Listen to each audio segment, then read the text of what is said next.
महाराष्ट्रातील स्थानिक स्वराज्य संस्थांच्या निवडणुकीचा प्रचार मोहिमेला आता वेग धरू लागला आहे. कागल तालुक्यातील मुरगुड नगर परिषदेच्या निवडणुकीसाठी भारतीय जनता पक्षानं बुधवारी दीपावली पाडव्याच्या शुभ मुहूर्तावर प्रचाराची धुरी हाती घेतली आहे. माजी नगराध्यक्ष प्रवीणसिंग पाटील यांच्या नेतृत्वाखाली हा प्रचार प्रारंभ करण्यात आला.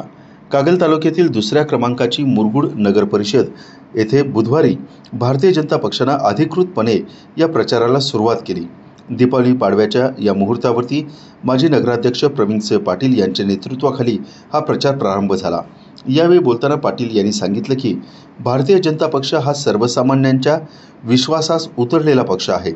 जय जवान जय किसान ही घोषणा प्रत्यक्षात उतरवणारा, राष्ट्र प्रथम हे ध्येय बाळगणारा आणि स्वच्छ प्रतिमेचा पक्ष म्हणून भाजप कार्यरत आहे असं ते म्हणाले. तसेच सहकारी पक्ष आणि सर्व कार्यकर्त्यांच्या समन्वयातून निवडणुकीसाठीचं धोरण आखलं जाईल असं देखील त्यांनी आवर्जून सांगितलं. या प्रचार प्रारंभ सोहळ्यास मोठ्या संख्येनं नागरिक, महिला उपस्थित होत्या.